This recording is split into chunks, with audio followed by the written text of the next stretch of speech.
This is Tim O'Brien from Seattle on November 22nd, 2025. And now for this week's news roundup. We've surveyed the past week's popular stories across tech news sources and picked the most significant to feature. This week, we're covering a major internet outage, cybersecurity developments, AI advancements, investment shifts, and concerning trends in both law enforcement and technology journalism. Let's start with this week's focus story. It's Monday's Cloudflare outage. On November 18th, 2025 at 11:20 UTC, Cloudflare experienced a catastrophic failure that disrupted approximately 20% of global web traffic. Major platforms including X, ChatGPT, and Canva became inaccessible for millions of users worldwide. The outage lasted approximately 6 hours, with services fully restored at 17:06 UTC. So again, this was a big one. I got calls from people that morning saying, it looks like the internet is down again. And this is happening more and more. The technical root cause reveals a cascade of failures that should concern anyone that relies on cloud infrastructure. What was a routine database permission change in Cloudflare's ClickHouse database cluster triggered the generation of an oversized, quote, feature file that was used in their bot management system. This file, which normally helps identify malicious traffic, unexpectedly doubled in size. When this oversized file was propagated to all machines across Cloudflare's network, it exceeded the software's size limit, causing the routing software to fail entirely. Matthew Prince, who is the CEO of Cloudflare, addressed this incident directly, quote, "We are sorry for the impact to our customers and to the internet in general. Given Cloudflare's importance in the internet ecosystem, any outage of any of our systems is unacceptable." End quote. What made this outage particularly challenging is that it was intermittent. So the feature file was regenerated every 5 minutes, and depending on which part of the database cluster ran the query, it would sometimes generate a correct file and sometimes generate an incorrect one. This led to services flickering between functional and failed states, initially leading Cloudflare's engineers to suspect a massive DDoS attack rather than an initial configuration issue. My personal note here, they thought it was a DDoS attack, but it actually was a DDoS attack of their own making on a system that was designed to protect them against DDoS attacks. And just because I know that people sort of half listen to podcasts as I do myself, I just want to re-emphasize this. You use Cloudflare to protect yourself against DDoS attacks. They had a system internally that was protecting them against DDoS attacks. They pushed a change to it that made the system self-identify itself as a DDoS attack. And that caused the internet to fail for a large number of people. And it really is at the point now where this is just normal. So the next steps for those of you who were affected, if your services were impacted by this outage, here are some concrete steps to take. First, review your infrastructure dependencies. If Cloudflare's failure took down your services, you need to understand exactly how and why. Map out Cloudflare as a single point of failure. Second, implement real redundancy. This doesn't mean using multiple Cloudflare features. It means having a fallback system that doesn't rely on Cloudflare at all. Consider multi-CDN strategies, or at the minimum, have a static failover page that's hosted somewhere else. Third, improve your monitoring and your incident response. Many organizations learned about the Cloudflare outage from their customers rather than from their monitoring systems. Cloudflare itself didn't even know that it had an outage. It thought it was under attack. Ensure you have an external monitoring that doesn't rely on the same infrastructure that it is monitoring. And finally, document and test your disaster recovery procedures. This outage revealed that many organizations' DR plans just assumed that Cloudflare was like a rock. It would never go away, always be available. That assumption proved costly, and more as we enter into this world in which the internet's going to fail every couple weeks, we all need to be asking ourselves questions about what we depend on. The news continues with more fun news for Cloudflare. Tokyo court found Cloudflare liable for manga piracy, and this is on November 19th from Slashdot. It was another development for them this week. A Tokyo district court ruled that the company is liable for aiding manga piracy, awarding approximately $3.2 million in damages to Japanese publishers. The ruling came after a 3.5-year legal battle in which publishers alleged that Cloudflare continued to cache and serve content for their major piracy sites despite repeated infringement notices. The publishers reported that they had alerted Cloudflare to massive scale infringement involving over 4,000 works and 300 million monthly visits, but their requests to stop distribution were ignored. According to the court documents, Cloudflare continued providing services even after receiving information disclosure orders from U.S. courts. The judgment found that Cloudflare's failure to take timely and appropriate action despite receiving infringement notices from the plaintiffs and its negligent continuation of pirated content distribution constituted aiding and abetting copyright infringement. The court particularly emphasized that Cloudflare enabled a massive manga piracy site to operate, quote, under circumstances where strong anonymity was secured, end quote, without conducting any identity verification procedures. The publishers believe this judgment clarifies conditions under which content delivery networks like Cloudflare incur liability for copyright infringement, particularly regarding failure to verify customer identities and lack of appropriate response to infringement notices. This decision sets a significant precedent in Japan for content delivery network provider liability. Cloudflare has said it plans to appeal the verdict. In cybersecurity news, this week saw several significant cybersecurity incidents and law enforcement actions that highlight both the evolving threat landscape and coordinated global responses.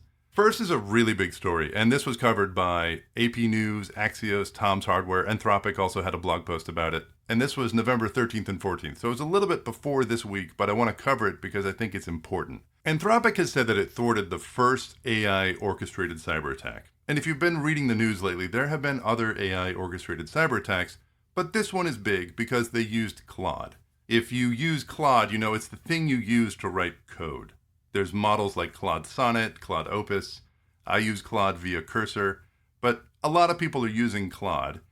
And this is a very interesting thing because the attackers manipulated Anthropic's AI model Claude through a sophisticated jailbreaking technique. They posed as legitimate cybersecurity professionals conducting defensive testing, bypassing Claude's safety protocols by breaking down malicious tasks into smaller, seemingly innocuous requests. This social engineering approach deceived the AI into believing it was performing legitimate security assessments. Once compromised, Claude autonomously executed complex attack sequences. Reconnaissance, it scanned target systems and mapped infrastructure. Vulnerability identification, it identified security weaknesses in target environments. Exploit development, so it wrote exploit code to leverage discovered vulnerabilities. Credential harvesting, it extracted authentication credentials from compromised systems. Data exfiltration, documentation, the AI operated at speeds unattainable by human hackers, with human operators intervening only at critical decision points. So the San Francisco-based company Anthropic disclosed that it believed it was the first large-scale cyber attack primarily orchestrated by artificial intelligence. The campaign attributed with high confidence to Chinese state-sponsored groups, and it marked a significant milestone, an attack where AI is autonomously executing 80 to 90% of the operations with minimal human oversight. Anthropic stated that the campaign targeted approximately 30 global entities, technology firms, financial institutions, chemical manufacturers, and it was outlining that this incident demonstrates AI's potential to significantly amplify the scale and efficiency of cyber attacks. I will say this, though. There is one thing I just want to state for the record. I have heard of other attacks that have been using LLMs for a number of months. I don't think this is the first one that ever used an LLM. I do think that this is the first one to use Claude Code, maybe the first one to make use of the agentic MCP-driven development tools that we all use. And for the record, one of the things I think you all should do if you're in Cursor or you're using Claude Code or any of these other tools like Gemini is that before you cut a software release, you should always be asking a couple questions. One of the things that I throw at my projects before I cut a software release is, hey, can you help me identify any vulnerabilities that might be lurking in these specific areas of my code that I just changed? Can you just do a deep dive and try to find anything that I might have missed? Can you find any bugs? And it actually does a great job of identifying vulnerabilities. That is not necessarily a weakness of the tool. The one thing it doesn't do that I have noticed is that if you ever ask it to develop an exploit, it's very good at saying, no, I will not do that. So if this news story disturbs you and you think, oh, I'm never going to use these tools, that's the wrong reaction. I think what you need to do is make sure that you're monitoring how people are using them and keep track of any anomalous behavior. In other cyber news, the Washington Post had a data breach that exposed 25,000 current and former employees' data such as social security numbers and other sensitive details. These were all stored in a third-party HR system. There was then a report on November 14th that said that the breach was linked to an exploitation of Oracle's e-business suite, with almost 10,000 employees and contractors affected. The company is providing credit monitoring services and collaborating with law enforcement to investigate that breach. And the next news story is timely because a lot of people are about to travel for Thanksgiving. A Russian hacker group has created thousands of fake travel sites. A Russian-speaking hacking group has created 4,300 fraudulent travel websites impersonating global brands like Booking.com, Agoda, and Airbnb, and they're doing this to steal your credit card information. The campaign has been active since early 2025. It involves phishing emails with fake reservation confirmations. Those will redirect users to clone sites in 43 languages. This sophisticated operation demonstrates the increasing professionalization of phishing campaigns, with attackers creating convincing replicas that can easily fool hurried travelers. So a quick warning for travelers over Thanksgiving. 1, verify all the URLs you see in any text messages or emails. Attackers use typo squatting. Those domains look nearly identical to the real ones. Even if you think that you're informed, please pay more attention next week. 2, don't click confirmation links. Instead of clicking a link in an email about a problem with your reservation, go directly to the official app or website, log in there, and check your status. And 3, watch for urgency. Any message that claims that your reservation will be canceled immediately unless you re-enter payment details, that is almost certainly a scam. Legitimate travel companies rarely demand instant payment, and they rarely send you emails that'll increase your stress. It is stressful enough to go to an airport. And a lot of these tools, if they've already gathered your information, they know when you're going to be there, and they know when you're going to be paying the least attention to that message or that click. So please don't get owned at the airport.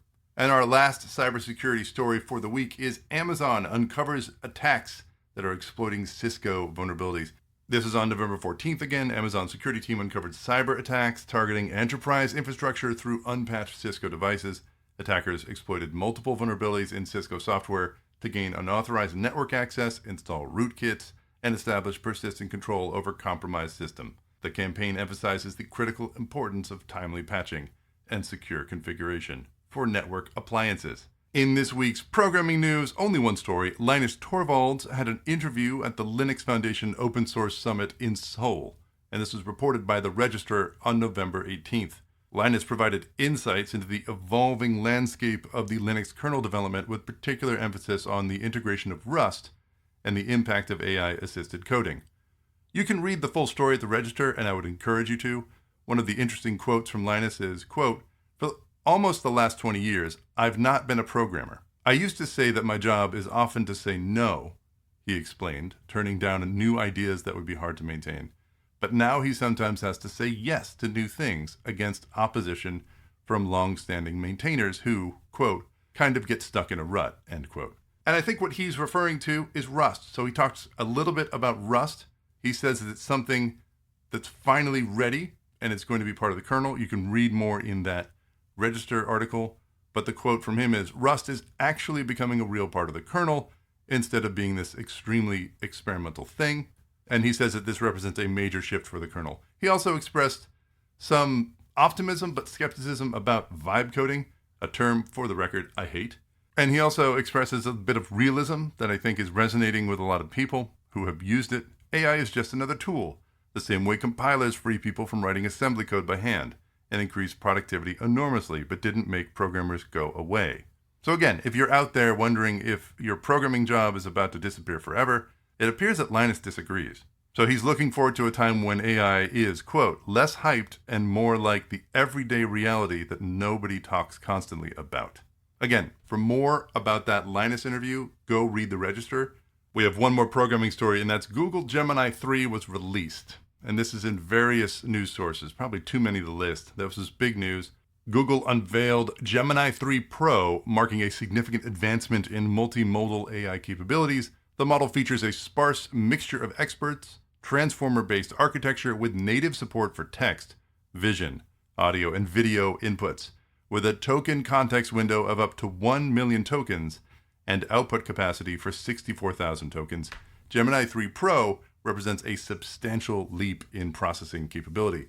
The technical improvements focus on efficiency, so the MOE architecture, this mixture of experts architecture, dynamically routes tokens to specific expert networks meaning only a subset of the model's parameters activate for any given input. This allows for more complex reasoning while maintaining reasonable computational requirements.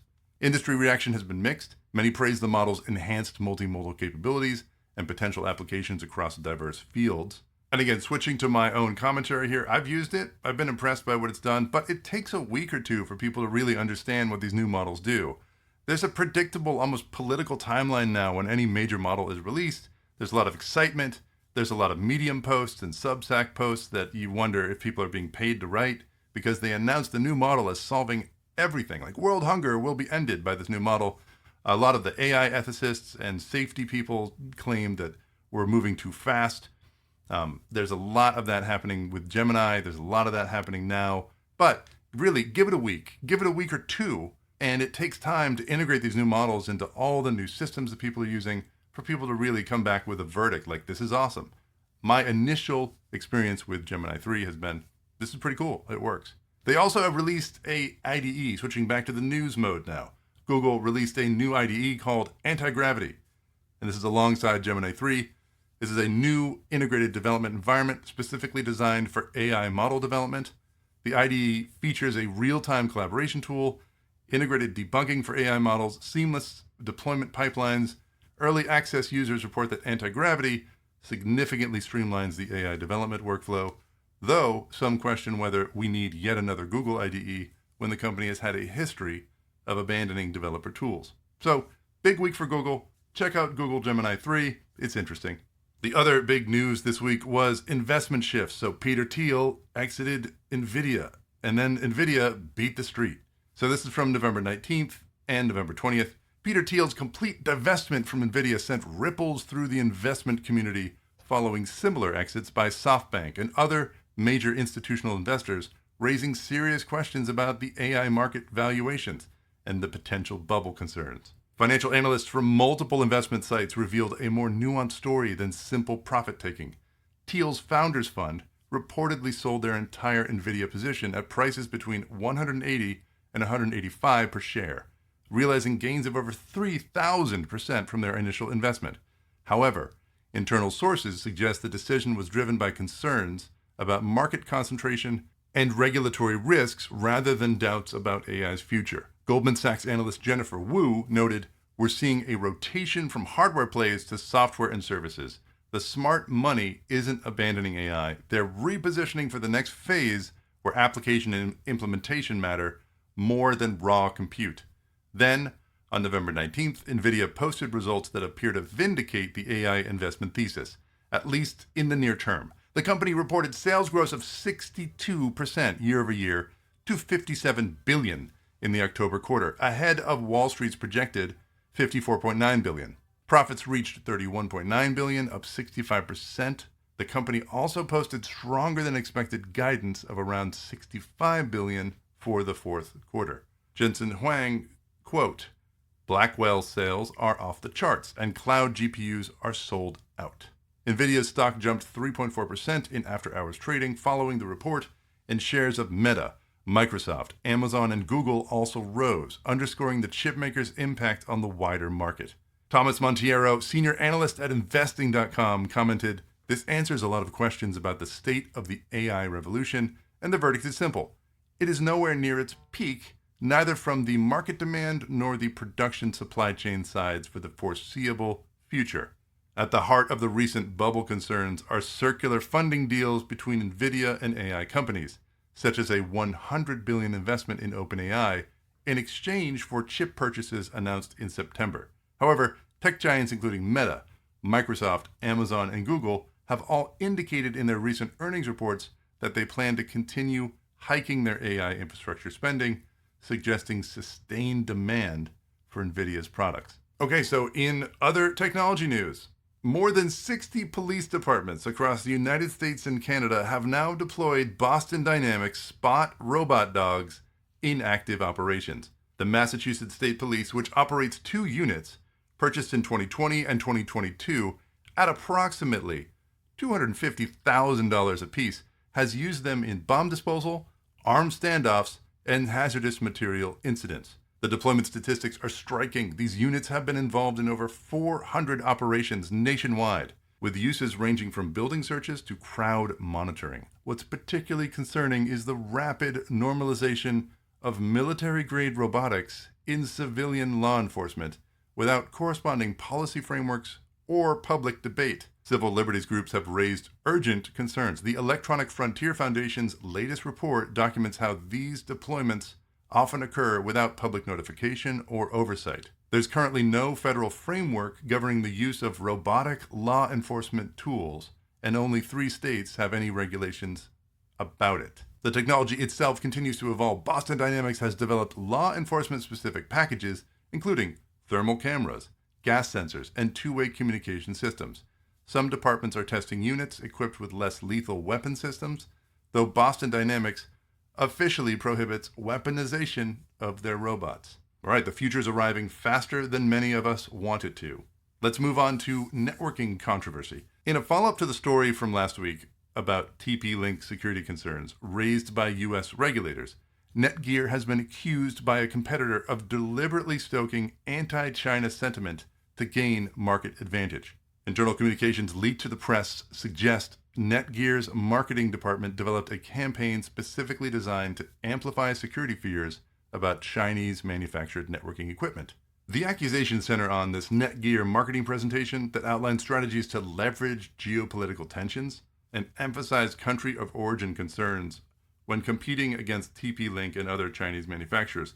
Netgear denies any wrongdoing, stating their marketing simply reflects legitimate security concerns. This controversy highlights the increasingly complex intersection of technology, national security, and commercial competition. Industry analysts note that while security concerns about foreign manufactured equipment are legitimate, using xenophobia as a marketing tool sets a dangerous precedent for the tech industry. And in other news this week, Microsoft announced $45 billion commitment to build new data centers in the Midwest. With the first phase breaking ground in 2026, the facilities will specifically support AI workloads and will require an estimated 5 gigawatts of power when fully operational. Amazon Web Services revealed plans for 15 new data center locations globally, with a total investment exceeding $60 billion over the next 5 years. The company is particularly focused on edge computing facilities to support AI inference workloads closer to the end users. Anthropic surprised the industry with a $50 billion investment to build custom data centers in Texas and New York. For a company that only recently achieved unicorn status, this massive infrastructure commitment signals both the capital flowing into AI and the computational requirements of next-generation models. The power requirements of these facilities have revived interest in nuclear energy. The Department of Energy's $1 billion loan to restart the 3 Mile Island reactor is just the beginning. This week alone saw Oracle announcing plans to power its new Nashville data center entirely with small modular reactors, small modular nuclear reactors. Google signed a 20-year power purchasing agreement with a consortium developing fusion power, although delivery is not expected until 2035. That's 10 years from now. Meta exploring sites for data centers specifically located near existing nuclear facilities. So these numbers are fairly staggering. Collectively, the AI industry's planned data centers will require an additional 50 gigawatts by 2030. That's equivalent to the entire power consumption of Argentina, and that has prompted a gold rush in clean energy development, with nuclear seen as the only viable baseload power source that can meet both reliability and carbon neutrality requirements. That's it for the week's news, and I am going to switch into a new section, which is opinion. I'm going to talk about my opinion of the dangerous centralization of cloud. This week's Cloudflare outage, coming just 3 weeks after the AWS significant disruption on October 22nd, it exposes a fundamental flaw in how we built the modern internet. We've traded the resilience of a distributed network for the convenience of these centralized services, and this bill is coming due. Consider the immediate media response to Cloudflare. It also was incredibly irresponsible, within minutes of services failing. Several major news outlets published articles that claimed that this was a potential cyber attack, or that this was a cyber attack. No evidence, no confirmation from Cloudflare, just an assumption and speculation presented as fact. This rush to attribution is not just bad journalism, it's very dangerous. When infrastructure failures are immediately blamed on malicious actors, we accomplish two harmful things. We create unnecessary panic, and we absolve the infrastructure providers of responsibility for building resilient systems. If every outage is very quickly a cyber attack, then no outage is a design failure that needs fixing. But equally dangerous is the lack of follow-through, the failure of tech journalism to question why a configuration change at one company can bring down 20% of the internet. 20% of the internet because of one company. Where are the investigations into market concentration? Where's Congress? Where are the hard questions about architectural decisions that create these single points of failure? The cloud hasn't made the internet more reliable. It's made failures more spectacular. When the AWS hiccup affected everything from Voodoo Donuts to Topgolf to Mercury Lounge to everything to Starbucks. I mean, smart beds were frozen because they had to connect to the cloud every couple minutes. This is ridiculous. And then like a couple weeks later, someone pushes the wrong file to a Cloudflare bot detection service. And 1/5 of the global economy is just on hold right now because somebody pushed a file to the wrong system. I'm not qualified to talk about what the consequences should be, but I feel like there should be consequences. There should be insurance. There should be some regulations out there that allow us to not enter into every week wondering, what's going to happen this week? What's going to happen this week to everything at once? What's going to happen this week that's going to make my sister call me and say, what's up with the internet today? I had a hard time using it. We are failing. When I say we, I mean people who are in the industry. We're failing. But we need to figure out a way out of it. And I just don't think that building more and more data centers is the answer. I think we need to think about how we work with each other. So the solution to consumers is not to abandon cloud services. It's not to go out and buy a bunch of racks of servers and set them up yourself like David Heinemeier Hansson wants you to do, because you still depend on things that are going to fail. But we need true redundancy. And that means provider diversity, more than 3 or 4 choices. And it also might mean changing how we pay for these services, be it Cloudflare or AWS. These prices should be far more dynamic than they are today. There's really no penalty for a cloud provider having a failure like what happened to AWS. It's not like it's a liquid market. You can't just move all of your investments from AWS to another provider quickly. It requires a huge amount of investment, a huge amount of labor and effort. What would make it more reasonable is if we had standards for cloud. If we had a way to move workloads between the cloud and one cloud had a massive failure, it needs to be more realistic to be able to press that button and move to another cloud. And with that should come a dynamic arbitrage model for the pricing of cloud resources. The problem is a lot of those customers at AWS, they're locked in to some agreement. They're not going anywhere. And Cloudflare doesn't have any real competitors in its space. I mean, it does, but a lot of people are just going to default to Cloudflare. We need more competition. We need a little bit more regulation, and we need more freedom. There needs to be real consequences, market-driven consequences for failure. And I also want to be clear, like, I'm not pointing the finger here at Cloudflare and saying like, oh, they did something wrong and shame on them. Bad things are going to happen all the time. Absolutely. I've been in the middle of outages like this. Not as big as this Cloudflare outage, but you know what happened. You know there's a phone call going on. There were people getting angry at each other. There's teams having fights about different things. None of that matters. To me, I think the larger failure here is that we haven't created the financial incentives for this not to happen. And I think we're going to have more mistakes like this until we start to acknowledge that we don't actually have a market. There's no efficient market for cloud. And until that happens, you're just going to have to live with the fact that it's going to fail a couple times a year in a massive way. And when it fails, you might have a couple of meetings to talk about migrating off of one cloud or the other, but you're stuck. And I absolutely am not saying anything about more regulation. Like, I'm not in favor of more regulation. I'm not in favor of having some law passed that says all the clouds have to fail never. That wouldn't work. But we need more liquidity in the market so that if one cloud provider messes up, they face immediate consequences. And right now we just don't have that. Anyway, that's my opinion. It's maybe a little snipey. I'm sorry. Again, if you work at Cloudflare, I'm sorry. I'm not picking on you. It was a tough week. Please get back to getting stuff working. And now for the weekly podcast update, which is what we close out the weekly news roundup with. A quick update for this week. Many of you noticed this is the first week I dialed back on the daily news. Now, this podcast is something I do in my free time. And I'll just say that I have a little less free time this week than I had in the prior 3 weeks. So for those of you who looked forward to that daily news hit, I apologize. But it was a significant investment of time. I do want to make sure that people are listening know that I think that there's value for someone technical jumping in and talking about news stories, but I just don't have enough bandwidth to do it every day. But I am going to do it every week. The other change some of you noticed is that I didn't publish every day. I published 3 parts of a series on the evolution of databases. On Monday, I talked about the last 20-year history of how we've expanded the number of types of databases. And I also talked about how we've lost experts. We used to have a job title called database administrator, and that's largely disappeared. So databases are much more important than ever in 2025, but we've lost these experts that used to sit right next to us. And then in part 2 on Wednesday, I introduced some of the core concepts of the newest database type that's out there, vector databases.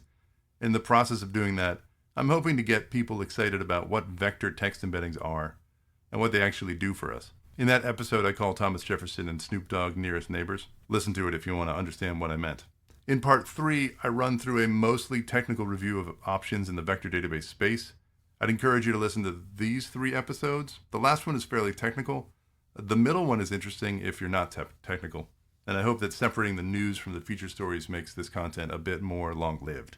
That was one of the pieces of feedback I got this week, which was, I like some of your stories, but I don't necessarily want to sit through the news. This upcoming week is going to be a little bit low. I'm going to be on break for Thanksgiving, and it would be really bad operational security for me to tell you what I'm doing over Thanksgiving, but let's just say I'll be with family, but I'll always have one eye on an incident bridge, which is something I've had to do in the past.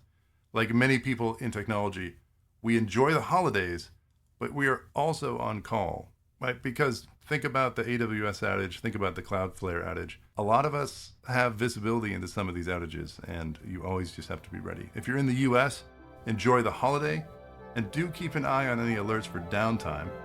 And if you are not in the US, enjoy your break from the annoying Americans, but don't tell them I said that.